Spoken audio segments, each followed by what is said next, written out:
Argentine ഇതിഹാസം Lionel Messi കരിയറിന് അവസാന നാളുകളിലൂടെയാണ് കടന്നു പോകുന്നത്. ഇതിനോടകം ഫുട്ബോളിലെ സാധ്യമായ നേട്ടങ്ങളെല്ലാം മെസ്സി സ്വന്തമാക്കി കഴിഞ്ഞു.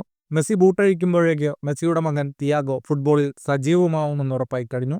കഴിഞ്ഞ ദിവസം നടന്ന മത്സരത്തിൽ ഇന്റർ മയാമിക്കായി ഒറ്റക്കളിയിൽ 11 ഗോളാണ് തിയാഗോ അടിച്ചുകൂടിയത്. മേജർ ലീഗ് സോക്കറിലെ അണ്ടർ 13 ടൂർണമെന്റിൽ ഇന്റർ മയാമി 12-0 അറ്റ്ലാന്റയെ തോൽപ്പിച്ചപ്പോൾ ഇതിൽ 11 ഗോൾ വന്നതും തിയാഗോ മെസ്സിയിൽ നിന്ന്. മെസ്സിയെപ്പോലെ 10-ാം നമ്പർ ജേഴ്സി അണിഞ്ഞാണ് തിയാഗോയും കളത്തിലെത്തിയത്. ലയണൽ മെസ്സിയുടെ പിൻഗാമി എന്ന് വിശേഷിപ്പിക്കപ്പെടുന്ന ബാഴ്സലോണ താരം ലാമിൻ യമാലിനൊപ്പം കളിക്കുകയാണ് തിയാഗോ മെസ്സിയുടെ ആഗ്രഹം. ഇന്റർ മയാമിയിലെ കരാർ പൂർത്തിയാക്കി മെസ്സി ബാഴ്സലോണയിലേക്ക് മറ്റൊരു ചുമതലയിൽ മടങ്ങിയെത്തിയാൽ തിയാഗോയുടെ മോഹം നടക്കുമെന്നുറപ്പാണ്. ബാഴ്സലോണയിൽ യമാലിനൊപ്പം കളിക്കാൻ അവസരം കിട്ടിയാലും ദേശീയ ടീമിൽ അതുണ്ടാവില്ലെന്ന് തിയാഗോ ഇപ്പോഴേ വ്യക്തമാക്കുന്നു. അർജന്റീൻ ദേശീയ ടീമിനൊപ്പം കളിക്കാനാണ് ഞാൻ ആഗ്രഹിക്കുന്നത്. സ്പാനിഷ് ദേശീയ ടീമിനായി ഞാൻ ഒരിക്കലും കളിക്കില്ല.